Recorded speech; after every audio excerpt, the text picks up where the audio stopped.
नमस्कार मित्रों। तो कैसे हैं आप? उम्मीद है आप सब बहुत अच्छे होंगे और आप लोगों की पढ़ाई बहुत अच्छे से चल रही होगी। आज हम उपस्थित हुए हैं क्लास 10th के केमिस्ट्री के साथ। क्लास 10th का केमिस्ट्री का पेपर है 3 तारीख को। ठीक, केमिस्ट्री का मतलब साइंस का पेपर है। ठीक है, 3 तारीख को साइंस के पेपर में आपके 3 पोर्शन होंगे, फिजिक्स होगा, केमिस्ट्री होगा और बायो होगा। हम प्रयास करेंगे कम से कम आपका 2 चैप्टर पूरा, मतलब जो भी इंपॉर्टेंट चीजें हैं जो आ सकती हैं। ठीक है, एक गेस्ट पेपर जो होता है वो हम यहाँ पर बताएंगे। ठीक, और हमको लगता है लगभग बहुत सारे क्वेश्चंस यहाँ पर जो बताया जाएगा उसमें से आएंगे। ठीक, एक बार हम आपको क्वेश्चन दिखा देते हैं। देखिए, ये सारे क्वेश्चन है। ठीक, दिख रहा है? थोड़ा दूर करते हैं। ये सारे क्वेश्चंस हैं। ठीक, चैप्टर 1 से चैप्टर 4, इसमें आपका पूरा चैप्टर 4 तक हम कराएंगे। ठीक है, क्वेश्चन आंसर कराएंगे। कुछ टॉपिक होंगे जैसे बैलेंसिंग, संतुलित करने वाला, सॉरी संतुलित करने वाला नहीं, केवल एक टॉपिक होगा जो यूपीएससी होगा, उसको आप लोग एक अलग से करेंगे। ठीक है, उसका हम लिंक दे देंगे आप लोग को डिस्क्रिप्शन में। चलिए तो शुरू करते हैं। सबसे पहले देखते हैं चैप्टर फर्स्ट। चैप्टर फर्स्ट में यूपी बोर्ड में जो क्वेश्चन बनता है वो कौन कौन सा बन सकता है? पहला, अभी इसमें संतुलित करने वाला डायरेक्ट हम बुक में से कर लेंगे। ठीक, देखिए सबसे फर्स्ट क्वेश्चन बनता है आपके रासायनिक अभिक्रियाओं के प्रकार से। ठीक, रासायनिक अभिक्रियाओं के प्रकार में भी आपके 4 टाइप का अभिक्रिया है। एक है संयोजन अभिक्रिया, संयोजन अभिक्रिया, एक है वियोजन अभिक्रिया, एक है विस्थापन अभिक्रिया और एक है द्विविस्थापन अभिक्रिया। इसमें से वियोजन, विस्थापन और द्विविस्थापन, ठीक, संयोजन नहीं, 3 में से एक जरूर पूछता है और इन तीनों में से भी सबसे इंपॉर्टेंट है विस्थापन और द्विविस्थापन। ठीक, चलिए देखते हैं वियोजन अभिक्रिया क्या होता है। वियोजन अभिक्रिया, देखिए जब कोई एक अभिकारक हो, अभिकारक कितना हो? एक। हम आपको सब शॉर्ट में बताते चलेंगे, ठीक, पूरा नहीं, हम जो बोलेंगे वो थ्योरी रहेगा। जब कोई एक अभिकारक हो और वो टूट जाए और टूट करके दो या दो से अधिक उत्पाद बनाए, ऊपर एरो है मतलब अधिक, एक अभिकारक टूटे और टूट करके दो या दो से ज्यादा उत्पाद बनाएगा तो उसको हम कहते हैं वियोजन अभिक्रिया। ठीक, अब ये 3 प्रकार का होता है। पहला होता है उष्मीय वियोजन, उष्मीय वियोजन। ठीक, जब एक अभिकारक ऊष्मा के माध्यम से टूटे तो उसको उष्मीय वियोजन कहते हैं। ठीक, प्रकाशीय वियोजन। ठीक, ठीक है, जब एक अभिकारक प्रकाश के माध्यम से टूटे तो उसको प्रकाशीय वियोजन कहेंगे। तीसरा विद्युत वियोजन। विद्युत वियोजन में क्या है? जब कोई अभिकारक, ठीक है, टूटने के लिए किसका इस्तेमाल करता है? विद्युत का। ठीक है, तो उसको हम क्या कहते हैं? विद्युत वियोजन अभिक्रिया। उष्मीय वियोजन अभिक्रिया के एग्जाम्पल, आपको रासायनिक समीकरण याद रहना चाहिए इसके लिए। उष्मीय वियोजन में जैसे हम कैल्शियम कार्बोनेट को ले लेते हैं, कैल्शियम कार्बोनेट को खड़िया या चौक भी कहते हैं, तो आप पता रखिएगा कि कैल्शियम कार्बोनेट जो है ये चौक का भी सूत्र होता है। ठीक, ये जब हीट होता है तो बनता है CaO प्लस CO2। ठीक, calcium oxide plus carbon dioxide. प्रकाशीय वियोजन में क्या होगा? इसमें AgCl2 जो होगा ये ब्रेक होगा। Hmu जो होता है उसको प्रकाश की उपस्थिति को दिखाते हैं। ठीक, तो यहां पर हो जाएगा Ag प्लस 2AgCl करते रहे, Ag plus 2Ag plus Cl2। ठीक, सिल्वर और क्लोरीन क्या हो गया? अलग अलग हो गया। विद्युतीय वियोजन में एग्जांपल लिखते हैं। देखिए अगर मान लीजिए पानी है और पानी को हम विद्युत दें, ठीक है, तो यहाँ से H2 अलग हो जाएगा और O2 अलग हो जाएगा। हाफ O2 मतलब एक ठो, चलिए बैलेंस करके लिख देते हैं, दो है। ठीक है, तो ऑक्सीजन अलग हो गया, हाइड्रोजन अलग हो गया। तो वियोजन अभिक्रिया में खुश नहीं है। अगर आपसे वियोजन अभिक्रिया पूछता है डायरेक्ट, ठीक है, तो आप क्या लिखिएगा? जब एक अभिकारक टूट करके दो या दो से अधिक उत्पाद बनाता है तो उसको वियोजन अभिक्रिया कहते हैं। इसमें से कोई सा भी आप एक एग्जांपल दे देते हैं अगर वियोजन अभिक्रिया पूछता है तो। लेकिन अगर स्पेसिफिक पूछ दिया जैसे प्रकाशीय वियोजन क्या है, तो आप बताएंगे कि जब एक अभिकारक को तोड़ने के लिए जब एक अभिकारक प्रकाश की सहायता से टूटता है और दो या दो से अधिक उत्पाद बनाता है तो उसको प्रकाशीय वियोजन अभिक्रिया कहते हैं। ठीक, इसी प्रकार विद्युत और इसी प्रकार ये आपका उष्मीय वियोजन भी लिखना है। ठीक, तो हमारा पहला टॉपिक होता है समाप्त वियोजन अभिक्रिया वाला। अब हम देखते हैं विस्थापन अभिक्रिया। देखिए, विस्थापन अभिक्रिया से आपका कई सारा क्रॉस क्वेश्चन टाइप का भी क्वेश्चन बनता है।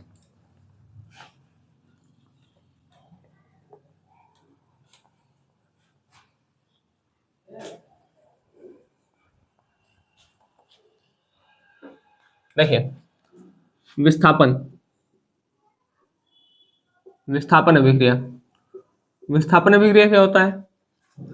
विस्थापन अभिक्रिया में क्या होता है, जैसे कोई बहुत मजबूत रहता है, ठीक है, तो मजबूत वाला कमजोर वाले को क्या कर देता है, हटा देता है। तो जब कोई अधिक क्रियाशील तत्व कम क्रियाशील तत्व को हटा देता है और खुद उसके स्थान पर जाके बैठ जाता है, ठीक, तो उसको हम क्या कहते हैं, विस्थापन अभिक्रिया। अच्छा, समस्या है कि पता कैसे चलेगा कि कौन सक्रिय है, कौन मतलब कौन अधिक सक्रिय है, कौन कम सक्रिय है? तो उसके लिए आपको सक्रियता श्रेणी याद रखना पड़ेगा। देखिए, काशी, नाथ, का, माली, आलू, जरा, फीके, पकाता है, कौन है, आगे आओ। अब काशीनाथ, ये ट्रिक है याद करने का, ठीक, काशीनाथ, का, माली, आलू, जरा, फीके, पकाता है, कौन है, आगे आओ। लेकिन कैसे पोटेशियम होता है पता होगा, ये ट्रिक है। ट्रिक क्या है? काशी, नाथ, का, माली, आलू, जरा, फीके, पकाता है, कौन कौन है नहीं है, ठीक है, कौन है, आगे आगे आओ। ये ट्रिक है याद करने का, ठीक। लेकिन कैसे होता है? पोटेशियम, Na से सोडियम, Ca से कैल्शियम, मैग्नीशियम, L से एल्युमिनियम, Zn से जिंक, Fe से आयरन, Pb से लेड, H से हाइड्रोजन, Cu से कॉपर, Hg से पारा या मरकरी, ठीक, Ag से सिल्वर, Au से गोल्ड। अब देखिए, एक रिएक्शन लिखते हैं।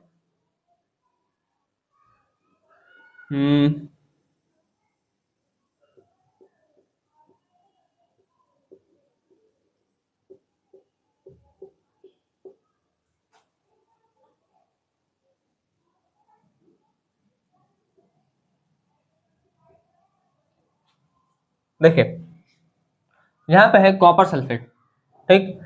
कॉपर सल्फेट की क्रिया जब आयरन से कराई जाती है तो क्या होता है, आयरन इस कॉपर को हटा देता है, FeSO4, ठीक। आयरन क्या करता है, इसको हटा देता है और हटा करके खुद इसके स्थान पर जुड़, मतलब आयरन कॉपर को हटाया, ठीक है, और खुद आयरन कॉपर की जगह पर जाकर के बैठ गया। ऐसा क्यों हुआ? जब हम ऊपर से नीचे आते हैं, कहाँ से आएंगे, जब हम ऊपर से नीचे आते हैं, ठीक है, तो जो क्रियाशीलता होती है वो कम होती है। ऊपर से नीचे आने पे क्रियाशीलता कम होती है, मतलब घटती है, ठीक है। जब हम ऊपर से नीचे आते हैं तो क्रियाशीलता घटती है, लेकिन अगर हम नीचे से ऊपर जाते हैं तो क्रियाशीलता बढ़ती है, ठीक। मतलब ऊपर वाला अधिक सक्रिय है, नीचे वाला कम सक्रिय है। तो हम देखते हैं कॉपर और आयरन है कहाँ कहाँ, आयरन यदि दिखा, कॉपर यहाँ। तो देखिए, ऊपर वाला नीचे वाले को हटा सकता है, ठीक है, ऊपर वाला नीचे वाले को हटा सकता है, लेकिन नीचे वाला ऊपर वाले को नहीं हटा सकता। तो ये ऊपर वाला था, ये नीचे वाले को हटा दिया, ठीक, ऊपर वाला था, ये नीचे वाले को हटा दिया, लेकिन ये कहाँ था, ये नीचे था। अब इसी का रिएक्शन अगर हम कराएं FeSO4 के साथ, तो ये रिएक्शन नहीं होगा। क्यों? क्योंकि ये इसको डिस्प्लेस नहीं कर पाएगा। तो यही पूछता है कि क्या कारण है कि आयरन कॉपर सल्फेट में के विलयन से कॉपर को हटा देता है, जबकि आयरन सल्फेट, सॉरी फिर से बोलते हैं, क्या कारण है जब कॉपर सल्फेट के विलयन से आयरन कॉपर को निकाल देता है, किंतु फेरस सल्फेट के विलयन से कॉपर आयरन को नहीं निकाल पाता। ठीक, तो रीजन एकदम सिंपल है, आयरन जो होता है वो अधिक क्रियाशील होता है किससे, एज कंपेयर टू कॉपर, इसलिए जो आयरन है वो कॉपर को हटा नहीं पाता है। ठीक है, क्योंकि ये अधिक क्रियाशील है, अधिक क्रियाशील कम क्रियाशील वाले को हटा देता है, लेकिन ये कम क्रियाशील वाला अधिक क्रियाशील वाले को हटा नहीं पाता है। सीधा बात है, देखिएगा ऊपर वाला नीचे वाले को हटा देगा, लेकिन नीचे वाला ऊपर वाले को नहीं हटा पाएगा। ठीक, इस तरीके से आपसे क्रॉस क्वेश्चन भी पूछ लिया जाएगा इस सक्रियता श्रेणी के आधार पर। ठीक है, इसका नाम है कॉपर सल्फेट, इसको नीला चौथा भी कहते हैं क्योंकि इसका कलर ब्लू कलर का होता है। ठीक, जो कि हम आपको दिखा भी रहे हैं, 1 मिनट होगा शायद, देखिए ये है, रुकिए 1 मिनट, देखिए ये है कॉपर सल्फेट। ठीक, दिख रहा है ये, ठीक है, इस तरीके का रहता है। चलिए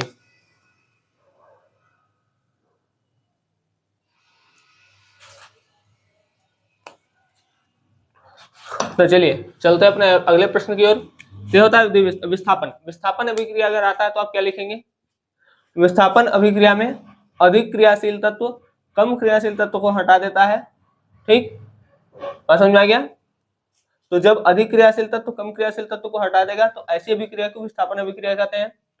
ठीक है, इसका एक उदाहरण लिख दीजिएगा, ये रासायनिक समीकरण, कोई सा भी आप अभिक्रिया लिखेगा तो रासायनिक समीकरण लिखिएगा। विस्थापन हो गया। अब देखते हैं द्वितीय विस्थापन, और ये पढ़ के जाइएगा। ठीक है, बहुत सारे क्वेश्चंस आपको इसमें से देखने को मिलेंगे केमिस्ट्री के। इसी तरीके से हम एक फिजिक्स का और एक बायो का भी बनाएंगे। ठीक है, द्वितीय विस्थापन, ये भी चैप्टर फर्स्ट ही चल रहा है। ठीक है, द्वितीय विस्थापन अभिक्रिया क्या है, देखिए द्वितीय विस्थापन अभिक्रिया में क्या होता है, आयनों का आदान प्रदान होता है, आयनों का आदान प्रदान होता है। ठीक है, कैसे, क्वेश्चन लिखते हैं, रिएक्शन लिखते हैं, BaCl2 barium chloride plus Na2SO4, ठीक है, सोडियम सल्फेट, ये रिएक्शन देता है NaCl प्लस BaSO4। अब ऐसा हुआ क्यों, देखिए इसका कारण क्या है, Ba के पास +2 था, क्लोरीन के पास 1 माइनस, Ba के पास Ba बैचलर ऑफ आर्ट नहीं बेरिलियम, ठीक है, क्लोरीन के पास 1 माइनस 1 माइनस, Na के पास 1 प्लस और SO4 के पास 2 माइनस। यहाँ देखिए यहाँ पर एक बेरिलियम है और एक बेरिलियम जो है 2 क्लोरीन के साथ जुड़ा हुआ है। ठीक, तो ये ना बराबरी मतलब बराबर नहीं रह पाता, बराबर करने का मतलब है कि एक बेरिलियम है और 2 क्लोरीन है। ठीक, और जब क्लोरीन के पास अगर कोई ऑप्शन नहीं है तो कोई दिक्कत नहीं, ये बेरियम क्लोराइड बना रहेगा। लेकिन अगर क्लोरीन के पास ऑप्शन है कि वो और अधिक स्टेबल हो सकता है, ठीक है, तो किसी के पास भी अगर ऑप्शन रहता है कि वो और अधिक स्टेबल हो सकता है तो वो जरूर उसको छोड़ करके चला जाएगा। ठीक, जैसे यहाँ पर क्लोरीन, यह है बेरिलियम, तो क्लोरीन को दिख रहा है कि यहाँ सोडियम है, तो सोडियम के साथ जब मिलेगा तो आयनिक बॉन्ड बनाएगा, और आयनिक बॉन्ड बनाएगा तो और अधिक स्टेबल हो जाएगा। समझ में आ रहा है। ठीक, अभी हम आयनिक बंध पर भी चर्चा करेंगे चैप्टर 3 में, धातु तथा अधातु में, तो वहां पर देखिएगा। ठीक है, तो सोडियम क्लोरीन के साथ मिल करके आयनिक बॉन्ड बनाएगा, और जब आयनिक बॉन्ड बनाएगा तो बहुत ज्यादा क्या हो जाएगा, स्टेबल हो जाएगा। तो इसको जैसे ही मौका मिलता है ये बेरिलियम को छोड़ के निकल लेता है, तो निकल लो तुम, ठीक है, और बना लेगा N2NaCl, और जो बेरियम है ये SO4 के साथ चला जाएगा। तो यहाँ देखिए ये +2 इस -2 के साथ चला गया, ये -1 इस +1 के साथ चला गया। ठीक है, इसलिए बोला है आयनों का आदान प्रदान होता है। ठीक है, चलेगा। चलिए तो देखते हैं हमारा नेक्स्ट टॉपिक क्या है। नेक्स्ट टॉपिक है हमारा, अच्छा, उष्माक्षेपी। ठीक है, फिर संरक्षण पढ़ेंगे। 1 मिनट पहले में डाल दें, रिएक्शन आप याद रखिएगा। ठीक है,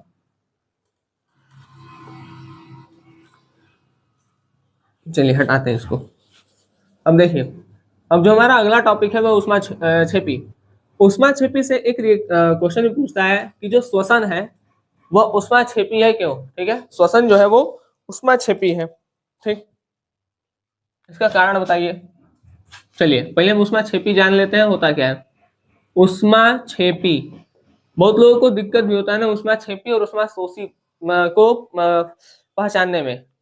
देखिए ऊष्माक्षेपी क्या है, जब हम बोलते हैं ऊष्माक्षेपी, तो जब आप छेपी बोलेंगे ना, जैसे ऊष्माक्षेपी ऊष्माशोषी ये दोनों तो सेम है, तो उष्मा उष्मा हटा दीजिए, जो कॉमन है उसको नहीं बोलना है। ठीक, ऊष्माक्षेपी, जब छेपी बोलेंगे तो छ बोलने पे फूक बाहर निकलेगा, तो फूक एनर्जी का फॉर्म है। तो जब उष्मा बाहर निकले, ठीक, उष्मा कहाँ निकल रही है, छे बोलेंगे तो उष्मा बाहर निकल रही है। ठीक, तो अगर उष्मा बाहर निकले, उष्मा बाहर निकले, बाहर कब निकलेगा उष्मा, जब हमको किसी को देना रहेगा। ठीक है, या उष्मा देनी पड़े। ठीक है, देनी पड़ो नहीं पड़े। ठीक है, ऐसी अभिक्रिया जिसमें हमें उष्मा देनी पड़े या उष्मा मुक्त हो, उसे उष्मा छेपी अभिक्रिया कहते हैं। बाहर निकले मतलब उष्मा मुक्त हो। ठीक है, उष्मा मुक्त हो तो उसको उष्मा छेपी अभिक्रिया कहते हैं। ठीक है, इसका एग्जाम्पल लिखते हैं। एग्जाम्पल कही है, एक दो लिखते हैं। अगर आप सोडियम को कोल्ड वाटर के साथ रिएक्ट करा दीजिए, ठंडे पानी के साथ, तो होता क्या है कि सोडियम हाइड्रोक्साइड बनाता है, प्लस वाटर बनाता है, सॉरी हाइड्रोजन बनाता है, और बहुत ढेर सारा हीट निकाल देता है, उष्मा बहुत ज्यादा निकालता है। ठीक, क्या निकाल देता है, उष्मा। ठीक है, शायद सोडियम ना, शायद सोडियम को जल कपूरी भी कहते हैं। ठीक है, मे भी। तो ये सोडियम है। ठीक है, इसका कोल्ड वाटर के साथ रिएक्शन करा देंगे तो बनेगा सोडियम हाइड्रोक्साइड, और हाइड्रोजन गैस कहाँ निकल जाएगा, बाहर, और बहुत ढेर सारा उष्मा निकलेगा। ठीक, कोई दिक्कत? चलिए, इसके बाद था हमारा रेडॉक्स। रेडॉक्स को देखने से पहले हम जितना जो क्रॉस टाइप का क्वेश्चन उसको एक साथ करा देंगे। ठीक, जैसे कि आपका मैग्नीशियम रिबन वायु में जलाने से पहले साफ क्यों किया जाता है, उष्माक्षेपी जो है वो उष्माक्षेपी अभिक्रिया, सॉरी श्वसन एक उष्माक्षेपी अभिक्रिया है क्यों, तो इस टाइप के क्वेश्चन हम एक साथ करा देंगे। ठीक, जो भी इंपॉर्टेंट लगेगा। ठीक है, रेडॉक्स को जानने से पहले आप लोग ऑक्सीकरण और ये अपचयन को समझिए। ऑक्सीकरण और अपचयन देखते हैं। चलिए थोड़ा सा कहानी बताते हैं। दो भाई हैं, ओ और ही। दो भाई हैं, कहानी सुनिए थोड़ा सा। ठीक है, दो भाई हैं, दो ब्रदर, एक का नाम ओ है, एक का नाम ही है। दोनों एक दूसरे को देखना नहीं चाहते हैं, एकदम फूटी आंख नहीं देखना चाहते हैं। ठीक है, एकदम पक्के दुश्मन टाइप के हैं भाई लोग। ठीक है, वैसे होता नहीं है, बस कहानी है बताने के लिए, सीरियस नहीं लगेगा कोई। ठीक है, एक ओ है और एक ही है। ओ मतलब ऑक्सीजन। ठीक है, बस कहानी खत्म। ठीक है, इतने कहानी था। दो भाई है, दोनों एक दुश्मन है, एक दूसरे को देखना नहीं चाहते हैं। ठीक है, इतना ही कहानी है। हाइड्रोजन, इसे इलेक्ट्रॉन, भाइयों का नाम याद रखिए। ओ से ऑक्सीजन, एच से हाइड्रोजन, इसे इलेक्ट्रॉन। देखिए अगर ओ आता है, ओ आता है, ठीक है, तो ही जाता है। अगर मतलब ऑक्सीजन अगर आएगा तो हाइड्रोजन और इलेक्ट्रॉन निकल जाएंगे, निकल जाएगा। ठीक है, बात समझ में आ गया। और अगर ही आएगा तो ऑक्सीजन चला जाएगा, इधर है मतलब चला जाएगा। ठीक है, देखिए ऑक्सीकरण, थोड़ा सा तोड़ना भी सीखिए। ऑक्सी माने हो गया ऑक्सीजन, और करण का मतलब होता है जुड़ना। ठीक, तो ऑक्सीजन का जुड़ना ऑक्सीकरण, और ऑक्सीजन जब जुड़ेगा तो हाइड्रोजन और इलेक्ट्रॉन कहाँ निकल जाएंगे, बाहर। ठीक, ऑक्सीजन का जुड़ना, हाइड्रोजन व इलेक्ट्रॉन का निकलना क्या कहलाता है, ऑक्सीकरण। ठीक है, मैं समझ में आ गया। चलिए एग्जाम्पल भी देखते हैं। ऑक्सीकरण ऑप्शन देख लिया, ऑक्सीकारक अपचायक भी देख लेंगे एग्जाम्पल के साथ, और ये सब हम देखेंगे रिडॉक्स में।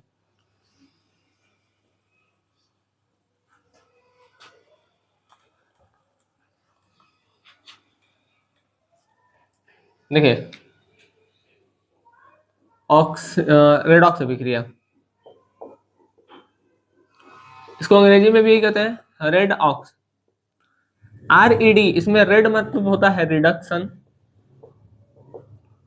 ऑक्स, ऑक्स माने होता है बैलर, रेड ऑक्स लाल बैल, लाल बैल नहीं, रेड माने रिडक्शन, ऑक्स माने ऑक्सीडेशन, ऑक्सीडेशन को कहते हैं ऑक्सीकरण, ठीक है, और रिडक्शन को कहते हैं अपचयन, रिडक्शन को क्या कहते हैं, अपचयन, ठीक है। एग्जाम्पल देखते हैं, देखिए Cu plus CuO plus zinc, जब रिएक्शन होगा तो क्या होगा, देखिए जिंक जो है, जिंक कहाँ है खोजिए, जिंक ये है, Cu यहाँ है, जिंक इसको पीट पाट के भगा देगा क्योंकि नीचे है, कम क्रियाशील है, कहेगा निकल लो बेटा, ठीक है, ये आएगा कहेगा निकल लो बेटा, बेटा निकल लेंगे, ठीक, बेटा निकल लेंगे तो जिंक बनेगा ऑक्साइड और कॉपर हो जाएगा अकेला, ठीक है, ठीक। अब देखिए जब हम कॉपर ऑक्साइड से कॉपर के पास जाते हैं तो क्या होता है, इसके पास ऑक्सीजन है, यहाँ से ऑक्सीजन निकल गया, तो इसको कहते हैं अपचयन, अपचयन, यहाँ ऑक्सीजन नहीं है, यहाँ पे आ गया तो इसका हुआ है ऑक्सीकरण, ऑक्सीकरण, ठीक है। लेकिन वैज्ञानिकों ने इस सब का नाम थोड़ा सा बचा दिया है, छीना नहीं है, ठीक है। ये ऑक्सीजन देने वाला है, ये ऑक्सीजन इसको दिया है, तो जो ऑक्सीजन देता है उसको कहते हैं ऑक्सीकारक, ठीक है, जो ऑक्सीजन देता है उसको कहते हैं ऑक्सीकारक। आप लोग आराम से एक स्टेप देखिएगा, देखिए जिसमें से ऑक्सीजन निकल गया उसका हो गया अपचयन, जिसमें ऑक्सीजन जुड़ गया उसका हुआ ऑक्सीकरण, जो ऑक्सीजन दिया है उसको कहेंगे ऑक्सीकारक, जो ऑक्सीजन लिया है उसको कहेंगे अपचायक, पचा लिया है लेकिन ना तो अपचायक, ठीक है। अंग्रेजी में इसको कहते हैं ऑक्सीडाइजिंग एजेंट, इसको कहते हैं रिड्यूसिंग एजेंट, ठीक है, अपचयन कारक, ऑक्सीकारक, ठीक। तो ये आपका रेडॉक्स है, इसको याद रखिएगा, ठीक है, रेडॉक्स इंपॉर्टेंट भी है। आगे आते हैं, आगे है संरक्षण, ये थ्योरी पूछ लेता है, संरक्षण क्या होता है,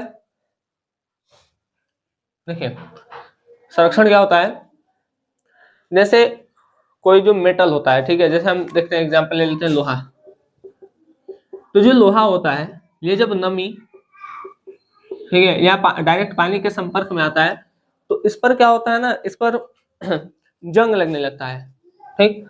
तो धातु का नमी या पानी के संपर्क में आने पर जो जंग लगने की प्रक्रिया होती है उसी को कहते हैं संक्षारण, होगा सॉरी, उसी को कहते हैं संक्षारण, ठीक है, उसी को क्या कहते हैं संक्षारण।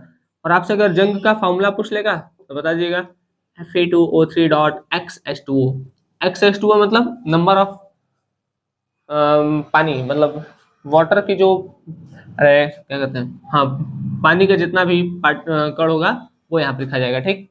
तो यह आपका संक्षारण, ठीक। संक्षारण से बचाव भी आता है, जैसे संक्षारण बता देंगे आप कि लोहे का नमी या पानी के संपर्क में आने पर, ठीक है, जो क्रिया होती है और जिसे जंग लगता है वो क्या हो गया संक्षारण, और जो जंग का फॉर्मूला है वो बता दीजिएगा। फिर संक्षारण से बचाव के उपाय, संक्षारण से बचाव के उपाय, संक्षारण से बचाव के उपाय क्या करते हैं, पहला में पेंट कर देते हैं, जो लोहा रहता है उसके ऊपर पेंट कर देते हैं, ठीक है, दूसरा पहला पेंट कर सकते हैं। एक आपसे पूछता है इंपॉर्टेंट है यसद लेपन, यसद लेपन या इसको इंग्लिश में कहते हैं गैल्वनाइजेशन, गैल्वनाइजेशन, दोनों नाम याद रखिएगा। गैल्वनाइजेशन क्या होता है, धातु के ऊपर जिंक की परत चढ़ा देना ही क्या कहलाता है, यसद लेपन, ठीक है, जो धातु है उसके ऊपर क्या चढ़ा दीजिए, जिंक की परत, ठीक है, तो उसको क्या कहेंगे यसद लेपन। अच्छा, जैसे मान लीजिए ये लोहा है, इसके ऊपर हम जिंक का परत चढ़ा दिए, ठीक, अब ये लोहा इससे रिएक्ट करेगा नहीं क्योंकि ये कम क्रियाशील है, ये अधिक क्रियाशील वाले से रिएक्ट नहीं करेगा, ठीक है, तो यही कारण है। तो धातु के ऊपर जिंक की लेयर को चढ़ा देना क्या कहलाएगा, यसद लेपन, ठीक। अब यहाँ पर हम कुछ क्वेश्चंस लिखते हैं जो कि आपका बैलेंस करने वाला है, ठीक, और कुछ क्वेश्चन लिखेंगे जो कि थोड़ा सा क्रॉस क्वेश्चन टाइप के हैं, तो वो दोनों फिर हम बताएंगे और इस चैप्टर को करेंगे समाप्त, फिर हम चलेंगे चैप्टर 2 की ओर, ठीक। तो थोड़ा सा वक्त दीजिए कि हम क्वेश्चंस को लिख सकें।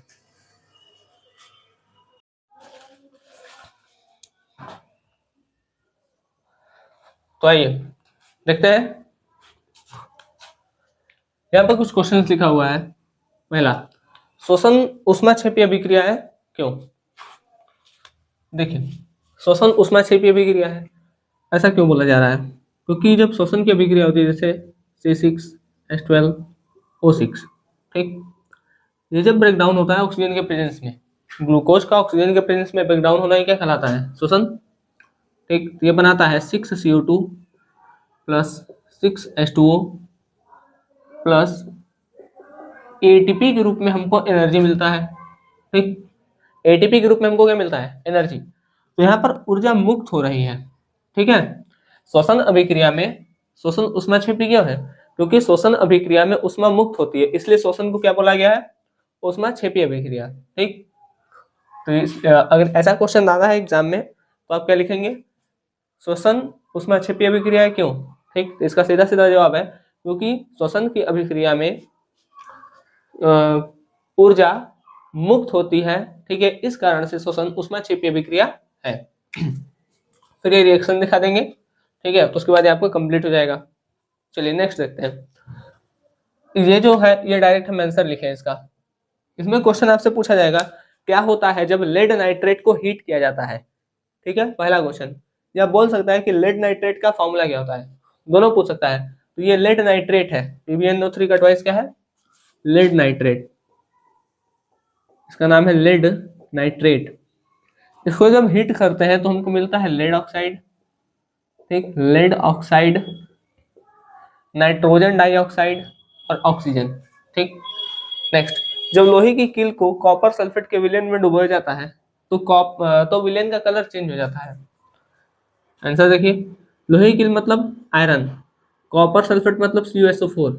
ये कॉपर सल्फेट है, ये ब्लू कलर का होता है। ठीक, इसको जब करेंगे तो होगा क्या? ये आयरन कॉपर को भगा देगा।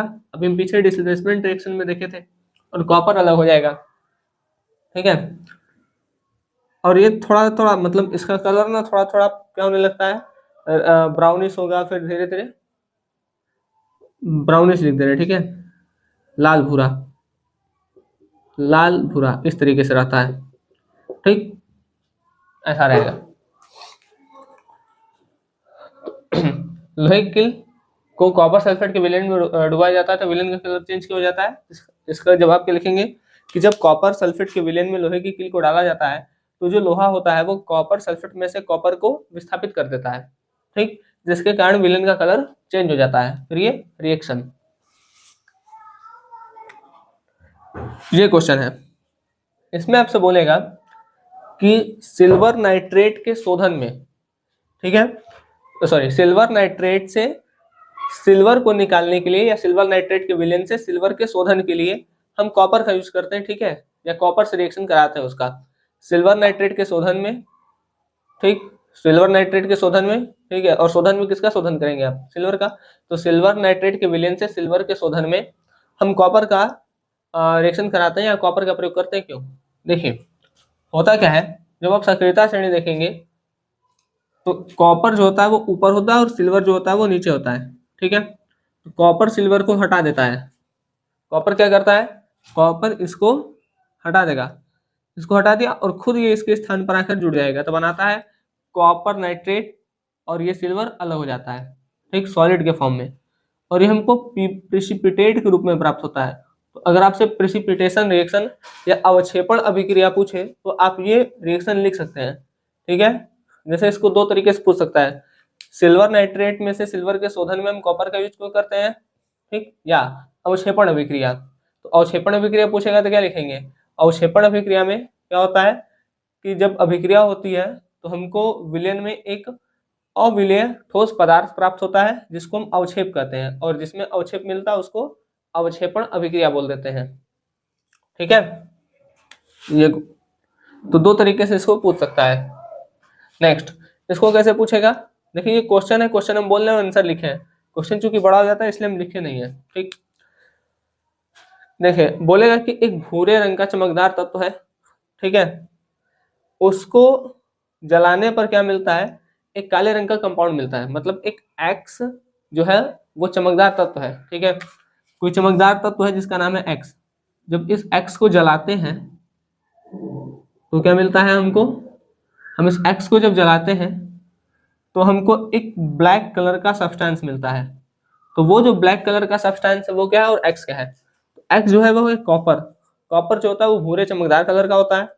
इसको जब जलाएंगे, जलाएंगे कब, ऑक्सीजन के प्रेजेंस में, तो हमको कॉपर ऑक्साइड मिलेगा, ठीक, बैलेंस कर देते हैं, ठीक है।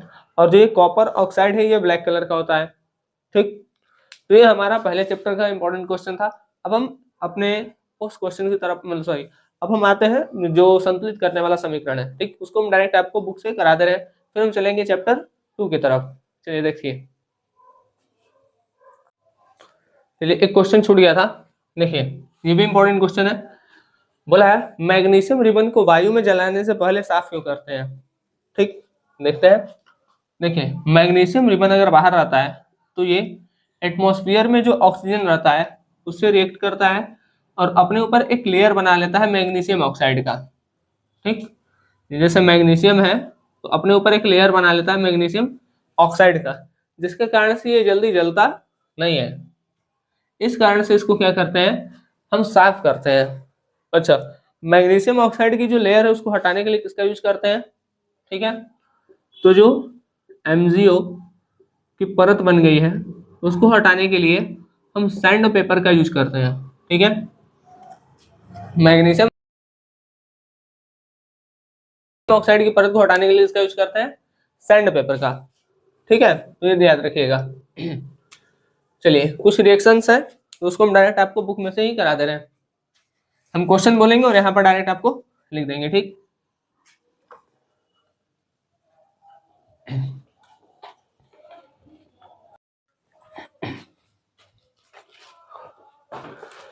सॉरी, चलिए ये देखते हैं। देखिए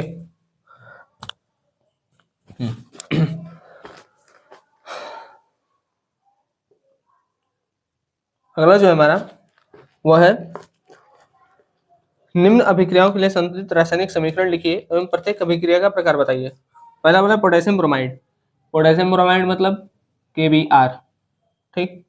बेरियम आयोडाइड से क्रिया कर रहा है, बेरियम आयोडाइड BaI2 बना क्या रहा है, पोटेशियम आयोडाइड Ki, और क्या बना रहा है, बेरियम ब्रोमाइड BaBr2। बैलेंस करते हैं, I2 है, यहाँ पे 2, यहाँ पर 2, यहाँ पर 2, ठीक। वो यहाँ पर गड़बड़ हो जाएगा, यहाँ पर हो जाएगा तब आपका Br हो गया 4, ठीक। Ba हो गया 2 और ये हो गया 4, ठीक, बैलेंस हो गया। अच्छा कौन सा अभिक्रिया है, साफ साफ दिख रहा है, द्विविस्थापन अभिक्रिया, द्विविस्थापन अभिक्रिया, ठीक। द्विविस्थापन को द्विघटन भी कहते हैं, ठीक है, द्विघटन अभिक्रिया भी कहते हैं, ठीक। Next zinc carbonate, zinc carbonate से मिल रहा है क्या, जिंक ऑक्साइड और कार्बन डाइऑक्साइड, जिंक ऑक्साइड और कार्बन डाइऑक्साइड, एक अभिकारक टूट रहा है दो ठो में तो ये हो गया वियोजन अभिक्रिया, ठीक। तीसरा हाइड्रोजन और क्लोरीन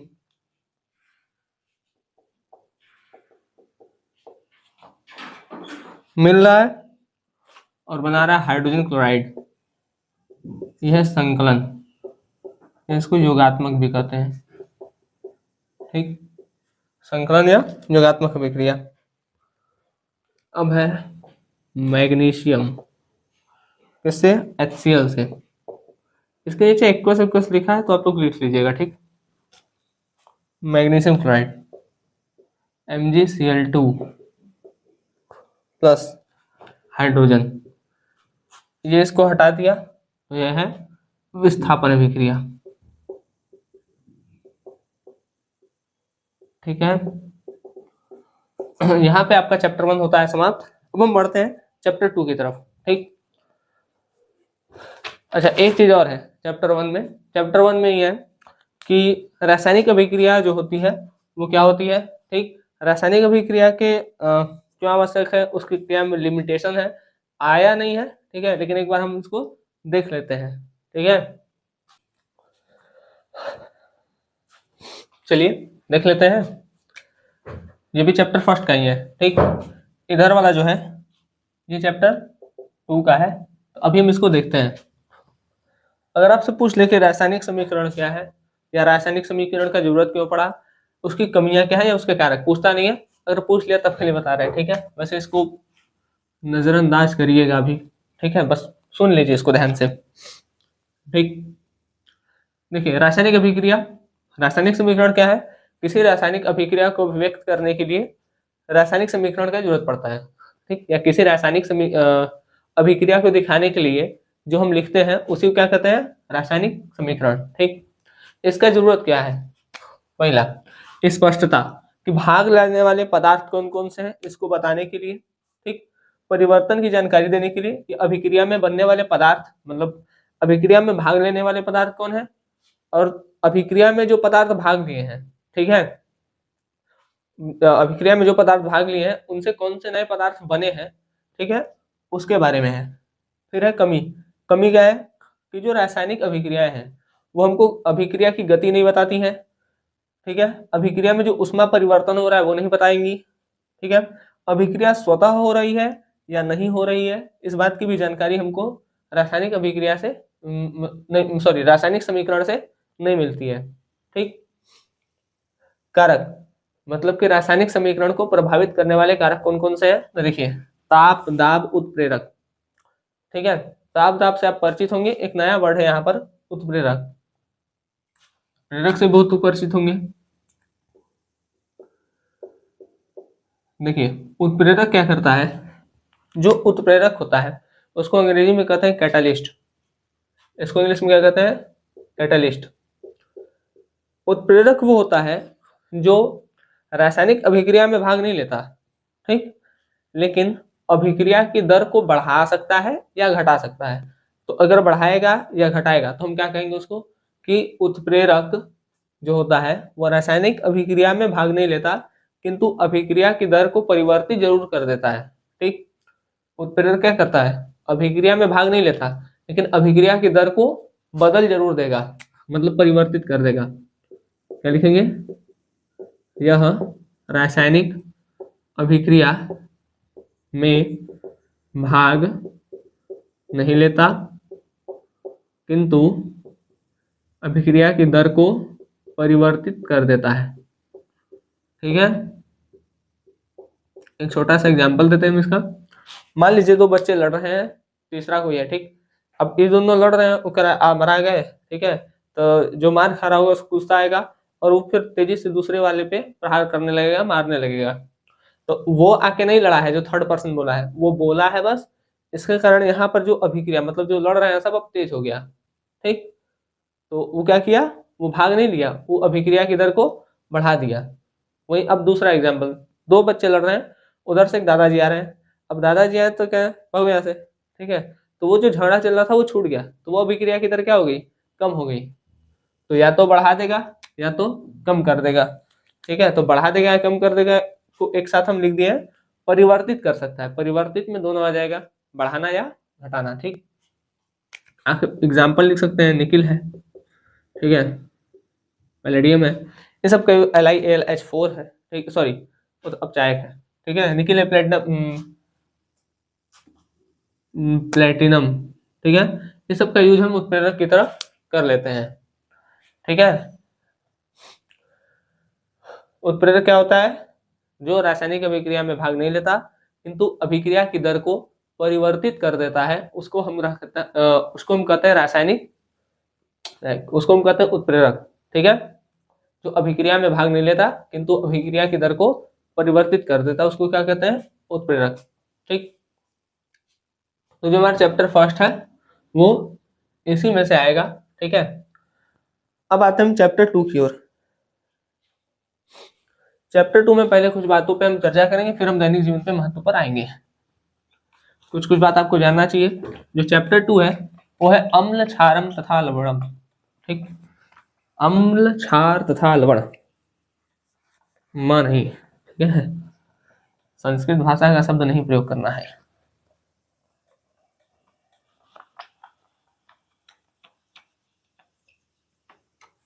चलिए, तो आते हैं चैप्टर 2 पर।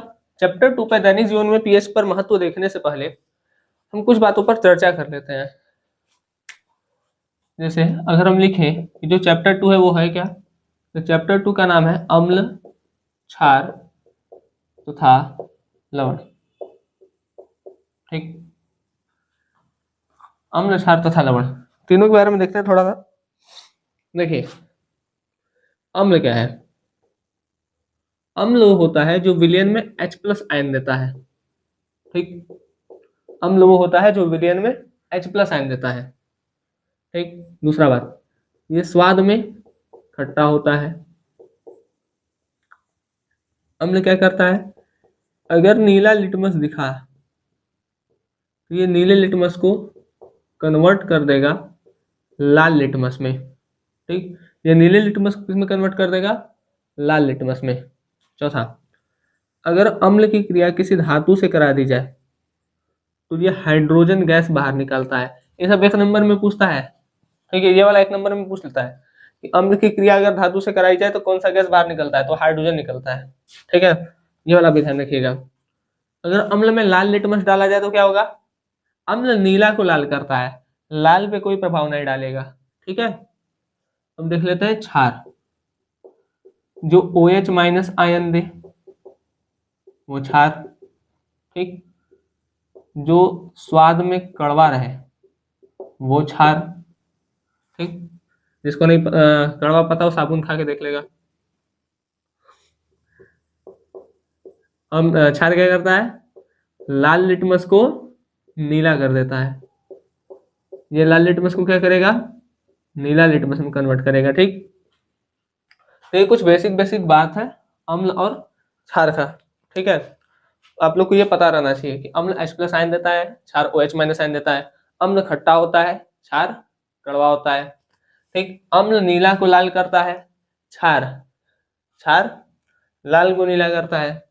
ठीक है, अम्ल की क्रिया अगर धातु से करा दी जाए तो हाइड्रोजन गैस क्या होता है? बाहर निकलता है।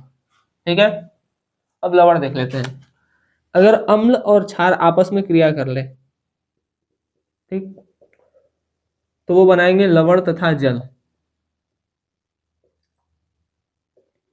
ठीक है, हम लिखेंगे अम्ल तथा क्षार के परस्पर योग से या अम्ल तथा क्षार की क्रिया से लवण तथा जल का निर्माण होता है। और ये जो अभिक्रिया है कि अम्ल क्षार मिल करके लवण और जल बना रहे हैं, इस अभिक्रिया को हम कहते हैं उदासीनीकरण अभिक्रिया। ये पूछता है आपका 2 नंबर में। ठीक है, उदासीनीकरण अभिक्रिया। अगर आपसे पूछा गया उदासीनीकरण अभिक्रिया क्या है, तो आप बताइएगा कि जब अम्ल तथा क्षार मिलकर लवण तथा जल बनाते हैं तो इस अभिक्रिया को ही उदासीनीकरण अभिक्रिया कहते हैं। ठीक, और एक उदाहरण दे दीजिएगा।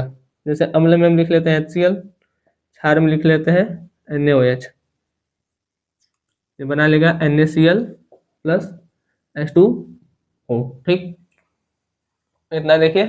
इसके बाद हम चलते हैं, थोड़ा सा हम पीएच देखेंगे कि किसका पीएच कितना होता है।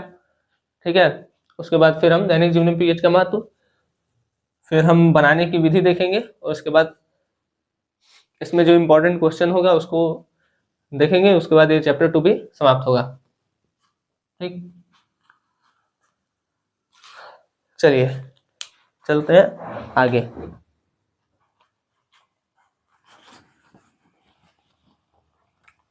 अब देखिए पीएच वैल्यू, ये भी थोड़ा सा देख लेते हैं।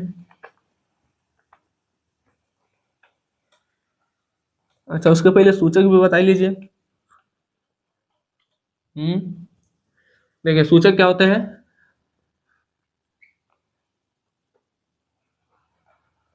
यार देखो ये तब ना, तो भाई देखिए सूचक, सूचक वो होते हैं जो अम्ल, या क्षार के बारे में, अम्ल या क्षार की जानकारी देते हैं। ठीक, जो अम्ल या क्षार की जानकारी देंगे उसको हम क्या कर देते हैं, सूचक। ठीक है, जो भी अम्ल या क्षार की जानकारी देंगे उसको क्या कहेंगे, सूचक। ठीक, समझ में आ गया। चलिए, अब सूचक जो है इसमें से आपसे क्या पूछेगा, एक नंबर में पूछता है, जैसे सूचक में हम 4 पढ़ते हैं। ठीक है, एक लिटमस देखते हैं। ठीक है, एक हल्दी, एक देखते हैं हम फिनोफ्थिलीन, फिनोफ्थिलीन, और एक देखेंगे हम मेथिल ऑरेंज। ठीक, लिटमस देखिए, लिटमस दो तरीके का, लाल लिटमस और नीला लिटमस। लाल लिटमस को अगर क्षार में डाल दिया जाए तो ये क्या होगा, नीला होगा। अगर लाल लिटमस नीला हो रहा है, जैसे मान लीजिए एक डब्बा है, इसमें कुछ भरा है, हमको नहीं पता है कि अम्ल की क्षार है, तो लिटमस डुबाएं, अगर लिटमस नीला हो गया तो हमको पता चल गया कि इसमें अम्ल है। ठीक है, सॉरी, नीला हो गया तो हमको पता चल गया इसमें क्षार है। लेकिन नीला है और अगर अम्ल में गलती से चला गया तो वो लाल हो जाएगा। अगर मान लीजिए ये डब्बा है, ठीक है, और हम नीला लिटमस डुबाएं, ठीक है, तो और वो लाल हो गया तो अम्ल है। अच्छा, लाल डुबाएं कोई चेंज नहीं हुआ तो अम्ल का काम है, देखिए क्षार का काम है लाल को नीला करना। ठीक, लेकिन लाल को डुबाएं नीला नहीं हुआ मतलब क्षार नहीं है। एसिड का काम है लाल को लाल में ही रखना, मतलब वो चेंज नहीं करेगा लाल कलर को। ठीक है, मतलब अगर लाल को हम इसमें डुबाएंगे तो ये लाल कलर का ही रह जाएगा। ठीक है, बात समझ में आ गया। तो ये ध्यान रखिएगा, पूछ लेता है ये। हल्दी, हल्दी पे नींबू गाड़ेंगे तो कुछ होगा, नहीं होगा। तो नींबू क्या होता है, एसिड होता है, उसमें सिट्रिक एसिड होता है। ठीक, तो हल्दी अम्ल में जाने पर कोई प्रभाव नहीं दिखाता है, नो चेंज। लेकिन इसको अगर हम क्षार में डाल दें तो लाल कलर का हो जाता है। चूना बेसिक होता है, चूना जैसे ही हल्दी में जाता है तो कलर आ जाता है रेड रेड। ठीक है, फिनोफ्थिलीन, फिनोफ्थिलीन भी अम्ल पर कोई प्रभाव नहीं दिखाता, लेकिन जैसे ही क्षार के साथ संपर्क में आता है तो पिंक हो जाता है, पिंक, गुलाबी। ठीक, मेथिल ऑरेंज अगर एसिड में जाएगा तो रेड हो जाएगा, अगर क्षार में जाएगा तो पीला हो जाएगा। ठीक, ये भी ध्यान रखिएगा। तो दिक्कत, लाल लिटमस क्षार में गया नीला, नीला लिटमस क्षार में गया कोई चेंज नहीं। ठीक, नीला लिटमस अगर अम्ल में चल गया तो लाल, लाल लिटमस अम्ल में गया तो कोई चेंज नहीं। ठीक, दूसरा, हल्दी अगर अम्ल में गया तो कोई चेंज नहीं, लेकिन हल्दी अगर कहाँ चल गया, क्षार में, तो रेड हो जाएगा। ठीक है, उस तरीके फिनोफ्थिलीन, फिनोफ्थिलीन अगर अम्ल में गया तो कोई चेंज नहीं, लेकिन अगर क्षार में चल गया तो गुलाबी हो जाएगा। ठीक है, मेथिल ऑरेंज एसिड में गया तो लाल, ठीक, क्षार में गया तो येलो। ठीक, चलिए सूचक भी देख लिए, अब पीएच देख लेते हैं। देखिए, अम्ल, क्षार और लवण का जो पीएच होता है वो कितना से कितना तो होता है, इसको देखते हैं। इस पे क्वेश्चन कैसे बनता है भी देखेंगे।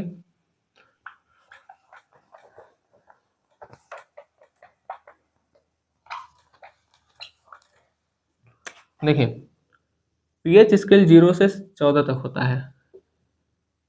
ठीक, पीएच स्केल 0 से 14 तक होता है, बीच में हो गया 7, तो 0 से 7 के बीच में अम्ल होता है, 7 से 14 के बीच में क्षार होता है। जैसे जैसे हम 7 की तरफ बढ़ेंगे तो अम्लता बढ़ती है, अम्लता बढ़ती है। जैसे जैसे हम 7 से पीछे आएंगे तो अम्लता कम होती है। ठीक, जैसे जैसे 7 से आगे जाएंगे तो क्षारकता बढ़ेगी, जैसे जैसे 14 से पीछे आएंगे तो क्षारकता कम होगी। ठीक है, ध्यान दीजिएगा, 7 की तरफ जाएंगे एसिडिटी, उल्टा सॉरी, 7 की तरफ जाएंगे तो अम्लता कम होगा, उल्टा लिखा है। ठीक है, और 7 से पीछे की ओर आएंगे तो अम्लता ज़्यादा होगा। इधर 7 से 14 जाएंगे तो क्षारकता बढ़ेगा, और 14 से पीछे आएंगे तो क्षारकता कम होगा। और 7 पे होता है न्यूट्रल, माने उदासीन, जो कि लवण होता है। अब मान लीजिए आपसे बोला है कोई पदार्थ है, कोई विलयन है जिसका पीएच मान 3 है, तो वो विलयन क्या होगा, अम्लीय होगा कि क्षारीय होगा? 3 है, 0 से 7 के बीच में, मतलब अम्लीय होगा। अच्छा, अगर बोल दे 13 है तो क्षारीय होगा। ठीक है, सीधा बात है। अगर 0 से 7 के बीच में तो अम्लीय, 7 से 14 के बीच में तो क्षारीय। शुद्ध जल का जो पीएच मान होता है वो 7 होता है, याद रखिएगा, कई बार पूछा है। शुद्ध जल का पीएच मान 7 होता है। ठीक है, ध्यान रखिएगा ये। चलिए,